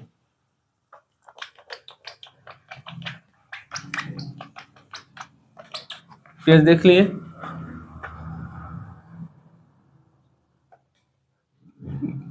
देखिए एक चीज और, पीएच और पीओएच दोनों को मिलाकर के होता है 14। अभी आप देखें कि 0 से पूरा 14 तक होता है। मान लीजिए कोई लिखा है किसी विलियन विलियन पर यह दिया है, ठीक है, 1 × 10⁻², और पूछ रहा है कि इसका पीएच मान बताइए। ठीक, ये H प्लस आयन की सांद्रता दी है, तो अगर H प्लस दे के पीएच पूछे तो जो पावर है वही आंसर। H प्लस दे के पीएच पूछे तो जो पावर है वही आंसर। अगर OH दे के POH पूछे तब भी जो पावर है वही आंसर। H दे के पीएच पूछे तो जो पावर वही आंसर। OH दे के POH पूछे तब भी जो पावर है वही आंसर। ठीक, जैसे आपका ऑप्शनल में आएगा, सॉल्व करने के लिए नहीं आएगा, मत चिंता करिए। ठीक, लेकिन अगर H प्लस दे दिया, ठीक, और पूछ POH लिया, तो कुछ नहीं करना है, बस इस पावर को 14 में से माइनस कर देना है। पावर को 14 में से माइनस, तो कितना आ जाएगा, 12। इसका POH आएगा 12। ठीक, सुनिए, H प्लस दे के PH पूछे तो जो पावर है वही आंसर। OH दे के POH पूछे तब भी जो पावर है वही आंसर। लेकिन अगर H प्लस दे के POH पूछा या POH दे के H प्लस पूछा तो जो पावर है उसको 14 में से माइनस कर दीजिएगा, जो आएगा वो आपका आंसर हो जाएगा। ठीक, ये ऑप्शनल आएगा आपका। अब देखते हैं दैनिक जीवन में पीएच का महत्व। थोड़ा पानी वानी पी ले।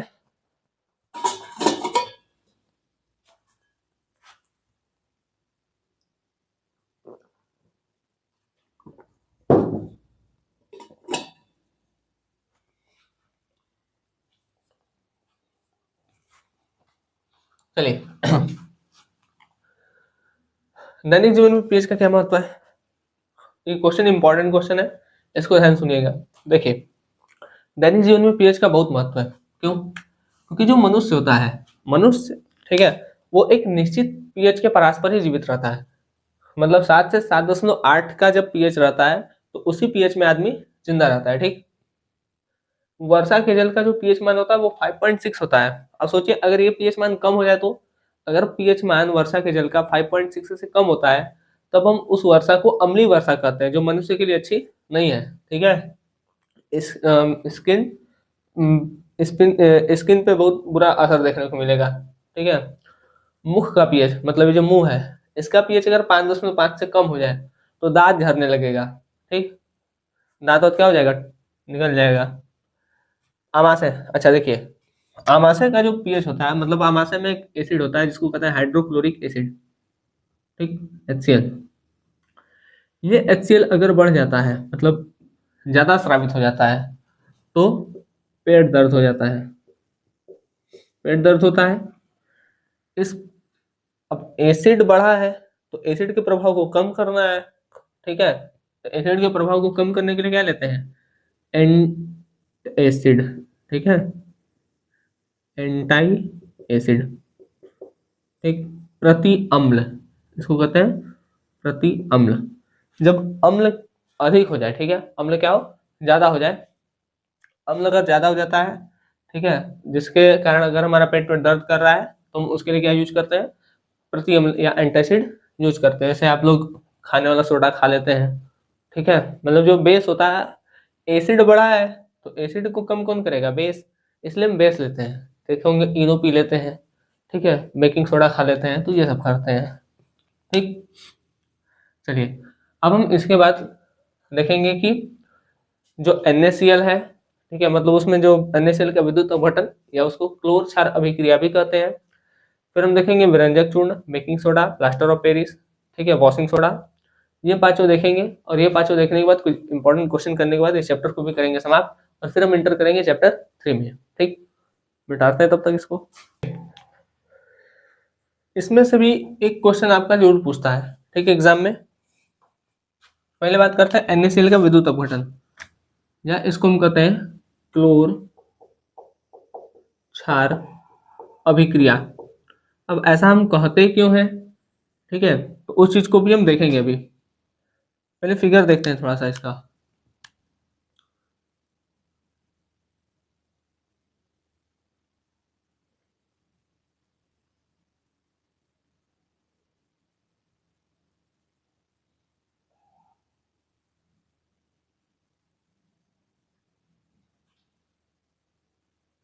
देखिए बेसिकली होता क्या है,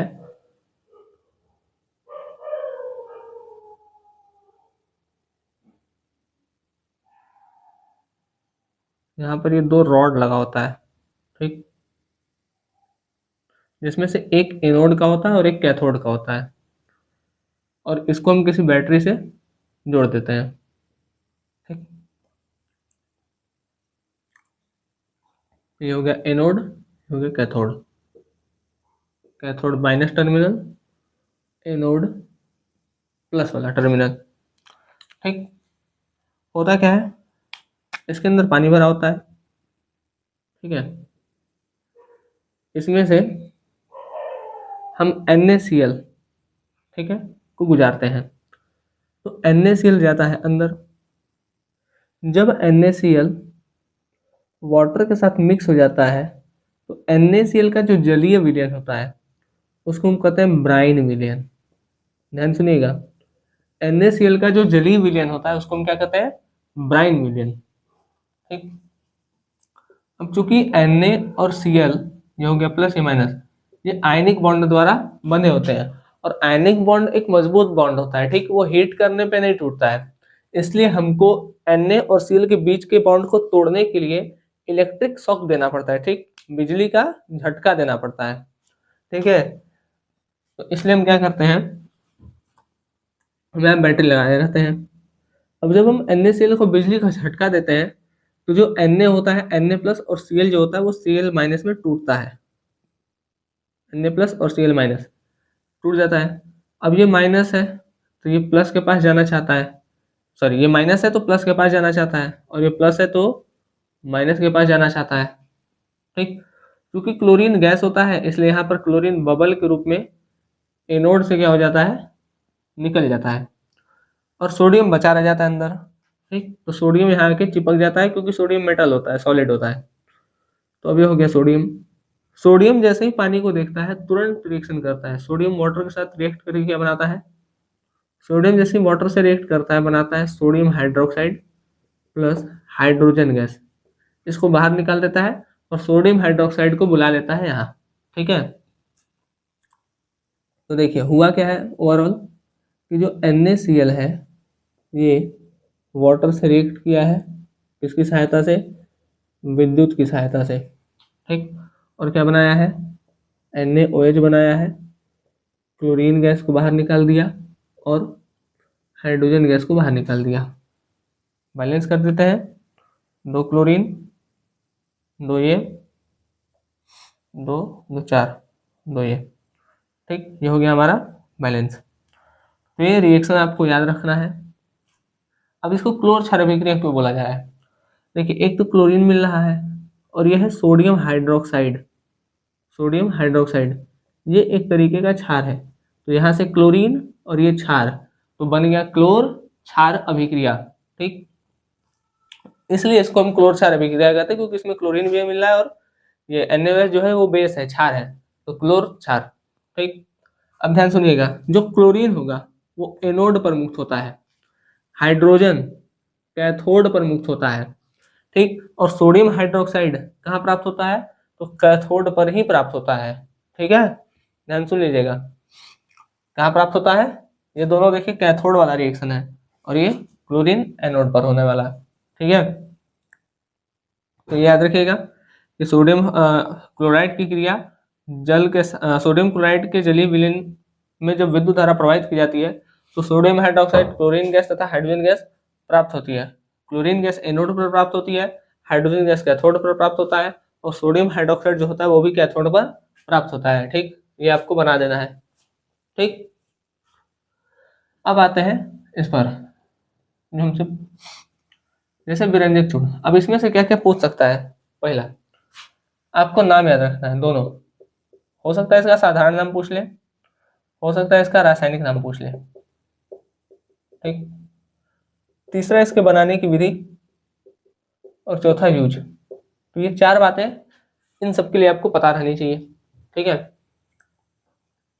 विरंजक चूर्ण, बेकिंग सोडा, धामन सोडा, प्लास्टर ऑफ पेरिस भी है, छूट गया प्लास्टर ऑफ पेरिस, ठीक। इसको हम उधर करा देंगे। सबसे पहले देखिए विरंजक चूर्ण होता क्या है। विरंजक चूर्ण को इंग्लिश में हम कहते हैं ब्लीचिंग पाउडर। अब समझ गए होंगे लोग, आप लोग, ब्लीचिंग पाउडर, ठीक। जो ब्लीचिंग पाउडर है इसको बनाते कैसे हैं, देखिए इसको मिटा रहे हैं। कैल्शियम हाइड्रोक्साइड होता है, ठीक। कैल्शियम हाइड्रोक्साइड पर क्लोरीन गैस प्रवाहित करते हैं, ठीक है। कैल्शियम हाइड्रोक्साइड पर जब क्लोरीन गैस प्रवाहित करते हैं तो होता क्या है, CaOCl2 बनता है और वाटर बाहर निकल जाता है, ठीक। तो इसका जो फॉर्मूला है, तीन चीज पूछ सकता है, सूत्र भी पूछ सकता है, ठीक। विरंजक चूर्ण का जो सूत्र है वो ये है CaOCl2, इसी का नाम है विरंजक चूर्ण, ठीक। ये हो गया साधारण नाम, इसका साधारण नाम, ठीक। रासायनिक नाम क्या होगा, इधर वाला मिटा दे रहे हैं, ठीक है। देखिए ये मिटा करके फिर इधर लिख दे रहे हैं, ठीक। सबका ऐसे वहां पे रिएक्शन हो जाएगा, इधर नाम,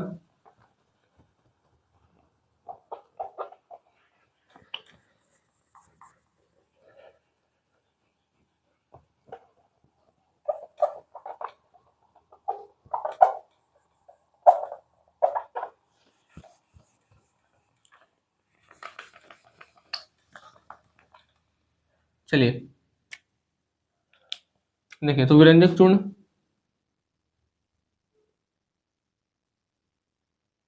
सबसे पहले हम लिखेंगे साधारण नाम, साधारण नाम, ठीक। उसके बाद हम लिखेंगे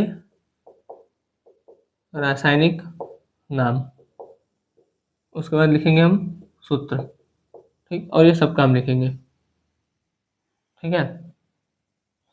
देखिए जैसे विरंजक चूर्ण है तो विरंजक चूर्ण का साधारण नाम तो वही है, विरंजक चूर्ण, विरंजक चूर्ण। रासायनिक नाम कैल्शियम ऑक्सी क्लोराइड, ठीक। सूत्र है CaOCl2, ठीक। इसका जो नाम है वो है कैल्शियम ऑक्सीक्लोराइड, सूत्र है CaOCl2, ठीक है। इसका यूज कहाँ करते हैं, इसका प्रयोग कीटनाशक के रूप में करते हैं। दूसरा, इसका प्रयोग क्लोरोफॉर्म बनाने में करते हैं। क्लोरोफॉर्म का फॉर्मूला होता है CHCl3, CHCl3, ठीक। ये वही क्लोरोफॉर्म है जो आप पिक्चर में देखते होंगे, रुमाल पे कुछ डालते हैं, ऐसा लगाते हैं तो लोग बेहोश हो जाते हैं, ठीक। तो वही क्लोरोफॉर्म होता है, बेहोश करने के लिए यूज किया जाता है क्लोरोफॉर्म का। तो विरंजक चूर्ण जो होता है कैल्शियम हाइड्रोक्साइड, अब देखिए इसको बनाने की विधि में लिखिएगा, जैसे विरंजक चूर्ण का साधारण नाम पूछ लिया तो वो तो वही है, सूत्र क्या होगा, ये होगा, और इसका रासायनिक नाम ये होगा। बनाने की विधि, कैल्शियम हाइड्रोक्साइड पर क्लोरीन गैस प्रवाहित करने पर विरंजक चूर्ण प्राप्त होता है, ठीक। इसका यूज कीटनाशक बनाने में, दूसरा क्लोरोफॉर्म बनाने में, ठीक। दूसरा आते हैं बेकिंग सोडा।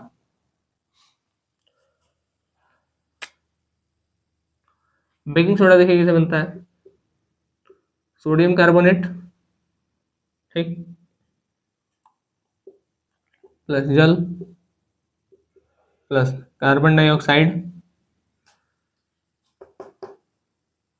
तो ये बन जाता है 2NaHCO।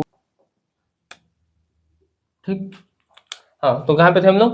देखिए, baking soda, sodium carbonate, water और CO2, ठीक, ये मिल करके किसको बनाते हैं? NaHCO3। तो जो बेकिंग सोडा, साधारण नाम तो इसका बेकिंग सोडा का वही है, बेकिंग सोडा। इसका जो रासायनिक नाम होता है वो होता है सोडियम हाइड्रोजन कार्बोनेट।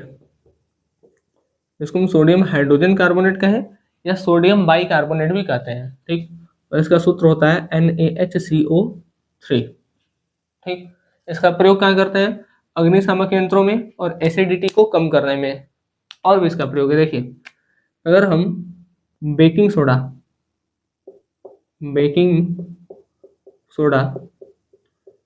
में खाने लायक एसिड मिला दें, ठीक है, खाने लायक अम्ल मिला देते हैं, अगर बेकिंग सोडा में अगर हम खाने लायक अम्ल मिला देते हैं तो ये बन जाता है बेकिंग पाउडर। बेकिंग पाउडर इसका यूज बेकरी वाले अधिक करते हैं, जो केक बनाते हैं, ठीक। कारण क्या है? बेकिंग सोडा ना थोड़ा सा बेसिक होता है तो उसका स्वाद थोड़ा कड़वा रहता है, लेकिन जब हम उसमें एसिड मिला देते हैं तो उसका स्वाद खत्म हो जाता है, लेकिन काम वो वही करता है। जैसे पफ करने का काम ये भी करता है, ठीक।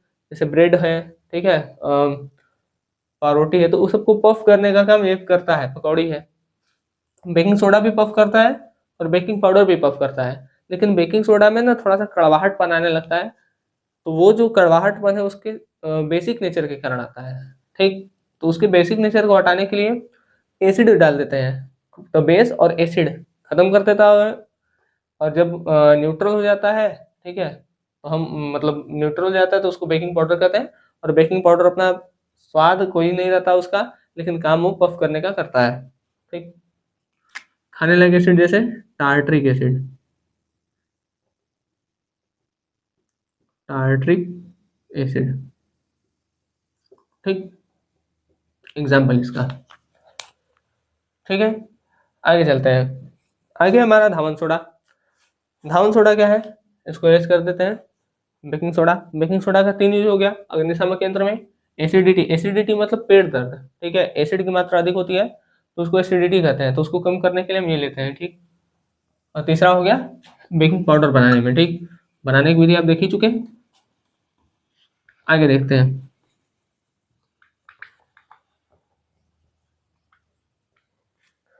धावन सोडा, देखिए धावन सोडा को कैसे बनाते हैं? NaHCO3, सबसे पहले ये टूटता है तो बनता है Na2CO3 डॉट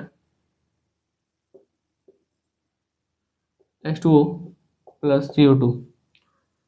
अब ये जो एनहाइड्रस Na2CO3 है, मतलब निर्जल Na2CO3 होता है, पानी नहीं होता है इसमें। इसी निर्जल Na2CO3 को हम सोडा एस भी कहते हैं। क्या कहते हैं? Na2CO3 को सोडा एस भी कहते हैं, ठीक। अब इसी में Na2CO3 में हम अगर क्रिस्टलन के जल को ऐड करते हैं, मतलब 10 मॉलिक्यूल ऑफ वाटर ऐड करते हैं, तो बनता है Na2CO3 डॉट 10H2O, ठीक है। इसी को हम कहते हैं धावन सोडा, ठीक। तो तीसरा हमारा है लिस्ट में, बेकिंग हो गया ना, धावन सोडा बेसिक नाम, इसका रासायनिक नाम क्या होगा? Sodium carbonate. Na2CO3 से हो गया सोडियम कार्बोनेट, 10 है इसलिए 10 को हम डेका लिखते हैं, और नंबर के बाद H2O है, तो ऐसे अगर वाटर लगा होता है कहीं नंबर के बाद तो उसको हाइड्रेट कहते हैं, ठीक। फॉर्मूला क्या हो गया? Na2CO3 डॉट 10H2O, ठीक है। ये हो गया धावन सोडा। लास्ट देखते हैं प्लास्टर ऑफ पेरिस, ठीक। प्लास्टर ऑफ पेरिस, चलिए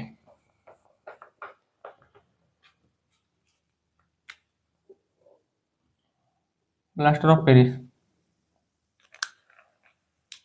अगर हम जिप्सम को, ये भी इंपॉर्टेंट है, मोस्ट इंपॉर्टेंट है, ठीक है, चारों में से सबसे ज्यादा इंपॉर्टेंट यही है। अगर हम जिप्सम को, जिप्सम मतलब CaSO4.2H2 हीट कर दें 100 डिग्री सेल्सियस पर, एक देखिए 0 डिग्री सेल्सियस में 273 केल्विन, या इसको हम कहते हैं 373 केल्विन पर। तो 0 डिग्री, सॉरी 100 डिग्री सेल्सियस का लीजिए या 373 केल्विन का लीजिए, तो ये क्या करता है, वाटर का कुछ मॉलिक्यूल निकाल देता है, CaSO4.12H2। अब देखिए दो में से आधा निकल गया, या देखिए दो में से जब आधा निकल जाएगा तो कितना बचेगा, 4 - 1/2, 3/2, तो 3/2H2। ये देखिए पूरा 100 मान ले तो आधा निकल गया तो 75% बच गया। इसी को कहते हैं प्लास्टर ऑफ पेरिस, CaSO4.12H2 को। ठीक है, तो प्लास्टर ऑफ पेरिस, इसका रासायनिक नाम क्या होगा, कैल्शियम सल्फेट। CaSO4 से क्या हो गया, कैल्शियम सल्फेट। 1/2 है इसलिए उसको हम हेमी कहते हैं, हेमी। और H2 है तो hydrate, CaSO4.12H2, calcium sulphate hemi hydrate. ठीक, बात समझ में आ गया। चलिए ये हो गया। तो अच्छा, इसका यूज भी देख लेते हैं। यूज, इसका प्रयोग क्या होता है, देखो जो डॉक्टर होते हैं वो टूटी हुई हड्डियों को जोड़ने के लिए इसका यूज करते हैं। ठीक, जिप्सम प्लास्टर ऑफ पेरिस रखे रहते हैं, टूटी हुई हड्डियों का प्रयोग, हड्डियां वड्डियां टूटती हैं तो जो चढ़ता है प्लास्टर बनता है वो इसी का बनता है। ठीक, समझ में आ गया। कुछ खिलौने बनाने में प्लास्टर ऑफ पेरिस का यूज करते हैं। ठीक है, दीवारों के अलंकरण मतलब दीवारों पर जो डिजाइन विजाइन बनता है उसमें भी प्लास्टर ऑफ पेरिस का यूज करते हैं। ठीक, तो चलिए अब इसको मिटाते हैं, फिर कुछ क्वेश्चंस देख लेते हैं इसके, फिर हम अब चलेंगे अगले चैप्टर पर।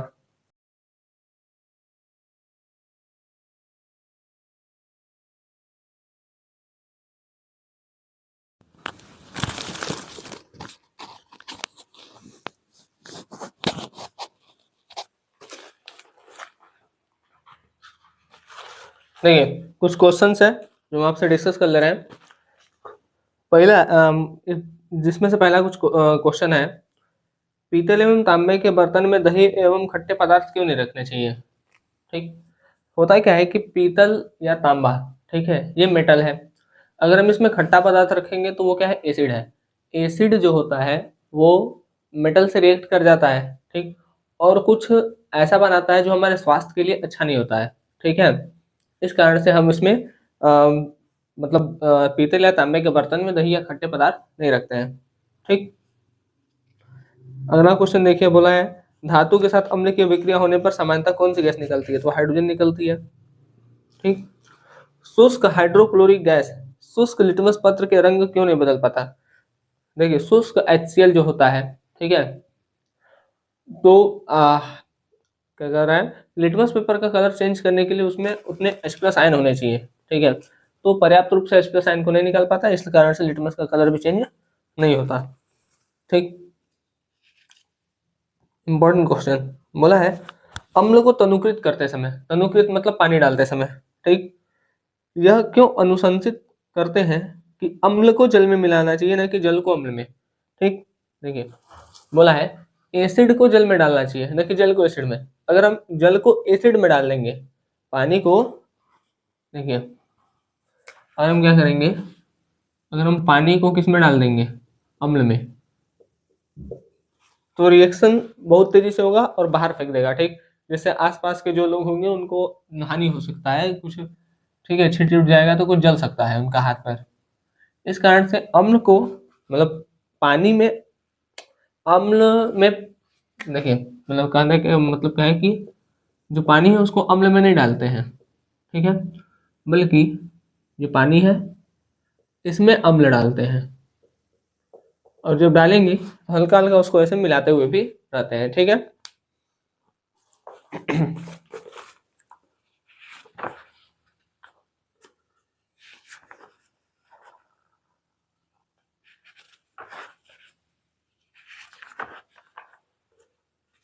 इसके बाद है आपका एक क्वेश्चन, उदासीनीकरण अभिक्रिया आपको पता ही है। ठीक,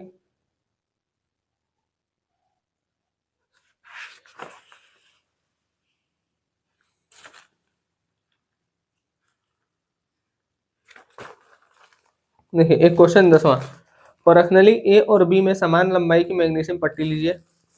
ए में हाइड्रोक्लोरिक एसिड और बी में एसिटिक एसिड। ए में HCl और बी में एसिटिक एसिड मतलब CH3COOH। ठीक, लेना है। दोनों में अम्ल की मात्रा तथा सांद्रता समान है। दोनों में जितना HCl एक टब में है उतना ही HCl दूसरे में है, सॉरी उतना ही CH3COH दूसरे में है। किसमें से अधिक बुदबुदाहट के साथ किस पर एक नली में अधिक तेजी से बुदबुदाहट होगी और क्यों? देखिए ये क्या है, ये स्ट्रॉन्ग एसिड है, ये वीक एसिड है। जो स्ट्रॉन्ग एसिड है वो तेजी से H+ आयन निकलेगा और इसमें बुदबुदाहट तेज होगी। ये तेजी से नहीं निकलेगा इसलिए इसमें बुदबुदाहट कम होगी। ठीक, चलिए तो हम देख लिए। अब हम आते हैं अपने अगले चैप्टर जो है धातु तथा अधातु।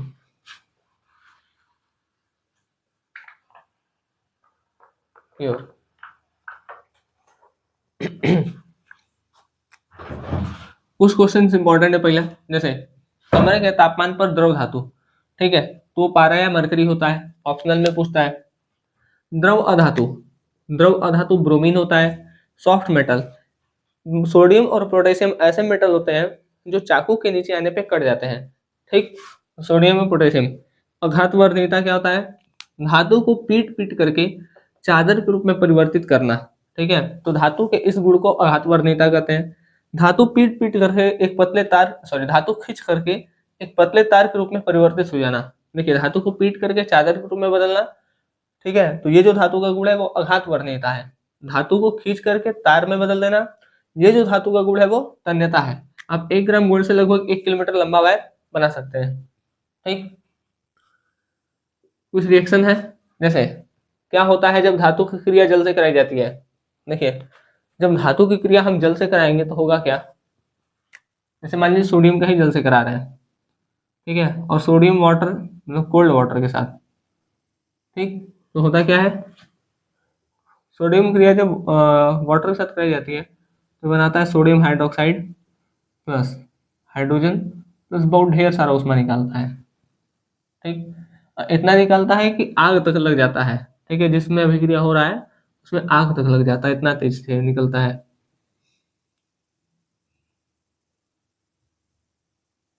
ठीक, पोटेशियम लिखेंगे तो पोटेशियम भी यही करेगा। ठीक है, तो देखिए धातु का हाइड्रोक्साइड बनाया, सोडियम हाइड्रोक्साइड, ऑक्साइड भी देख लेते हैं, एल्युमिनियम प्लस H2O। ठीक, ये सब हॉट वाटर से रिएक्शन करते हैं। ठीक है, एल्युमिनियम वाटर के साथ रिएक्शन करेगा, बनाएगा Al2O3 डॉट H2। ठीक है, मतलब ये हीट वीट नहीं निकालता है। ठीक, ऊपर मतलब सोडियम हो गया, पोटेशियम हो गया, कैल्शियम हो गया, ये बहुत तेजी से हीट निकालते हैं। फिर जो मैग्नीशियम होता है वो बहुत ज़्यादा नहीं निकालता है। ठीक है, एल्युमिनियम नहीं निकालता है। ठीक, तो एल्युमिनियम पे आते आते खत्म हो जाता है लगभग। 2 एल्युमिनियम हो गया, और यहाँ पे हम 2 करेंगे 6। ठीक, 3 6, हमको 6 करना पड़ेगा। ठीक है, 2 नहीं 4। तो देखिए एल्युमिनियम का ऑक्साइड बना और सोडियम का हाइड्रोक्साइड बना। तो अब सीधा सीधा बताइएगा, जब धातु की क्रिया जल से कराई जाती है, ठीक है, तो धातु अपना ऑक्साइड बनाता है या हाइड्रोक्साइड बनाता है। ठीक, और एक एग्जांपल लिख दीजिएगा, धातु क्रिया अम्ल से। अब अम्ल में ना 3 टाइप के हैं। देखिए इसको हम इरेज कर रहे हैं थोड़ा, हाँ ठीक है। ऊपर वाले से क्वेश्चन बस सोडियम वाला बन सकता है या पोटेशियम वाला। ठीक, कि धातु की क्रिया सोडियम या पोटेशियम से कराइए, तो जैसे सोडियम से कराया है वैसे ही पोटेशियम से करा दीजिएगा बस, उसमें भी हीट निकलेगा पोटेशियम में भी। ठीक है, क्या था, धातु क्रिया अम्ल से तो क्या होगा, अम्ल में भी 3 टाइप, 3, ये HCl से भी क्रिया करेगा, H2SO4 से भी करेगा, दोनों के साथ रिएक्शन करके हाइड्रोजन गैस निकालता है, लेकिन HNO3 के साथ रिएक्शन करके हाइड्रोजन गैस नहीं निकालता है। ठीक, देखते हैं क्या कारण है। सोडियम की क्रिया HCl से करा देते हैं तो बनेगा NaCl प्लस हाइड्रोजन गैस निकल जाएगा बाहर।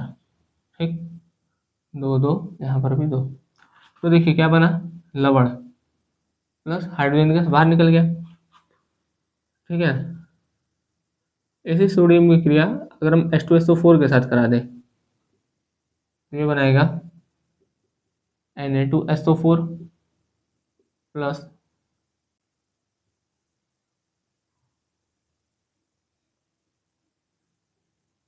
H2। ठीक, बात समझ में आ गया। तो इसी तरीके सोडियम से होगा, पोटेशियम से होगा, इन सब से होगा। तो जिससे रिएक्शन कराएंगे तो लवण बनेगा और हाइड्रोजन गैस बाहर निकलेगा। लेकिन अगर हम धातु की क्रिया नाइट्रिक एसिड से कराते हैं तब हाइड्रोजन गैस बाहर नहीं निकलेगा। कारण क्या है, कारण देखिए,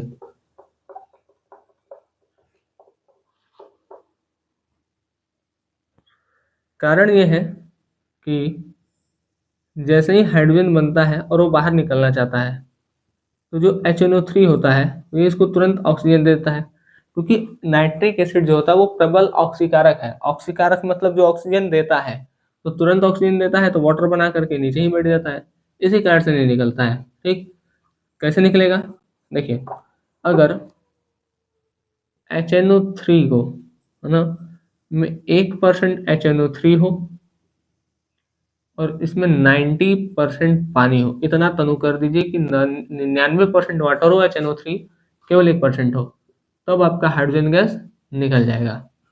ठीक है, तो इस बात ध्यान रखिएगा कि धातु जो होता है अम्ल के साथ क्रिया करता है, लेकिन कौन सा, HCl H2SO4, लेकिन नाइट्रिक एसिड के साथ रिएक्शन नहीं करता है।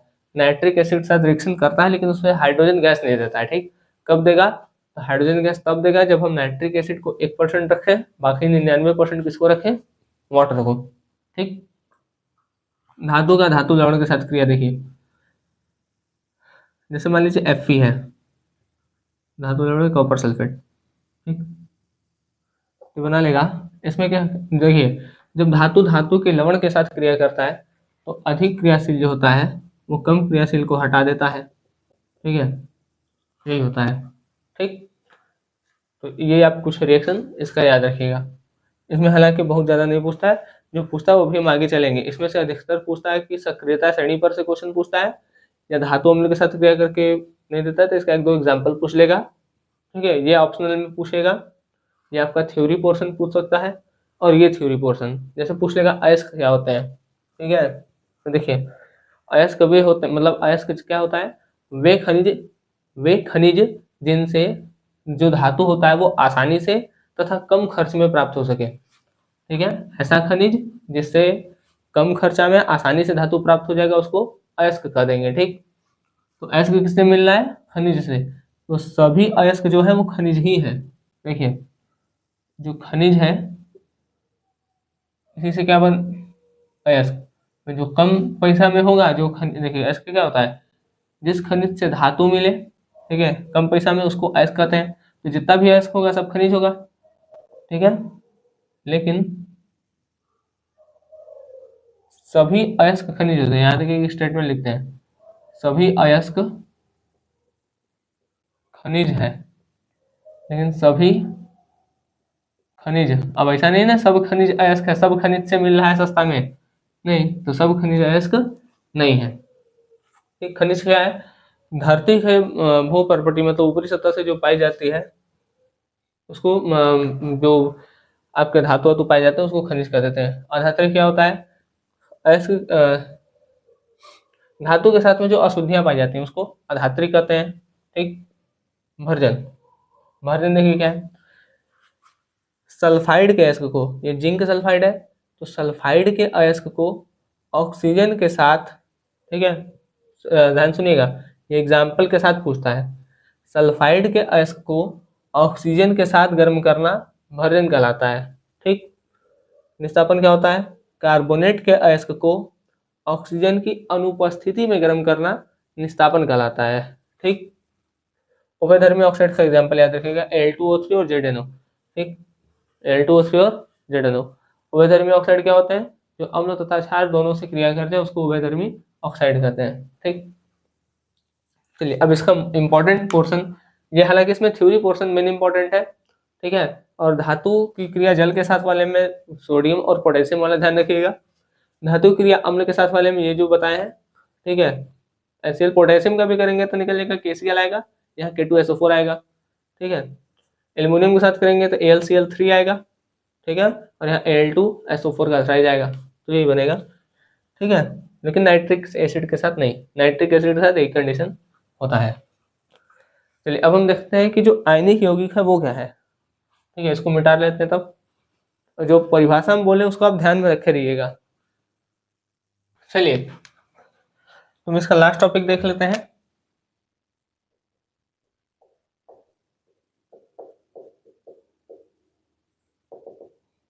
आयनिक यौगिक क्या होते हैं? देखिए, आयनिक यौगिक वे यौगिक होते हैं जो धनायन और ऋणायन के बीच इलेक्ट्रोस्टैटिक अट्रैक्शन फोर्स से जुड़े होते हैं, ठीक। ये नॉर्मल मेटल और नॉन मेटल के बीच होते हैं। जैसे Na+ सोडियम मेटल है, क्लोरीन नॉन मेटल है, तो प्लस और माइनस मिलते हैं और बनाते हैं NaCl।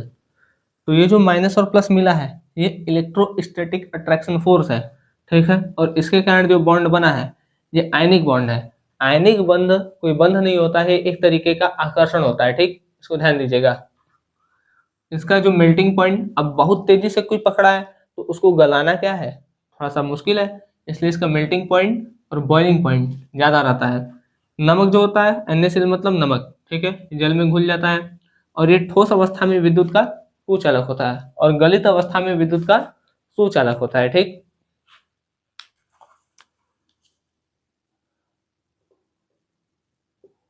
इसमें से जो अधिकतर सवाल बनता है वो बनता है सक्रियता श्रेणी से। आप लोग को सक्रियता श्रेणी याद होना चाहिए। काशी, नाथ, का, माली, आलू, जरा, फीकी, पकाता, है, कौन, है, आगे, आओ, ठीक। ऊपर से नीचे जाने पर क्रियाशीलता कम होती है, नीचे से ऊपर जाने पर क्रियाशीलता बढ़ती है। सबसे अधिक क्रियाशील पोटेशियम है। तो देखिएगा कि रिएक्शन में कुछ ऐसा है जो अधिक क्रियाशील है और अगर कम क्रियाशील है तो अधिक क्रियाशील कम क्रियाशील वाले को हटा देगा, ठीक। जैसे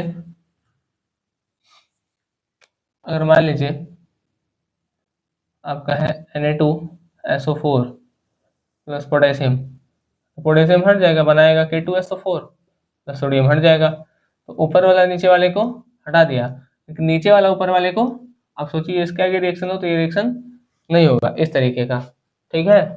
तो आप देखिएगा कि सक्रियता श्रेणी में कहीं ऊपर तो नहीं है, ऊपर होगा तो ऊपर वाले के नीचे जितने भी रहेंगे वो उन सबको हटा सकता है, ठीक है। अब उनमें से कोई सा भी हो सकता है, जैसे पोटेशियम सोडियम को, कैल्शियम को, मैग्नीशियम को, सबको हटा सकता है, ठीक।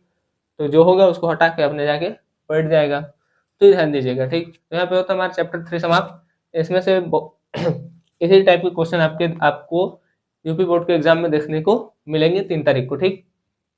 अब हम चलते हैं चैप्टर 4 की तरफ। चैप्टर 4 मोस्ट इंपॉर्टेंट है, ठीक है। उसमें से बहुत सारे क्वेश्चन आपके पूछे जाते हैं, ठीक है।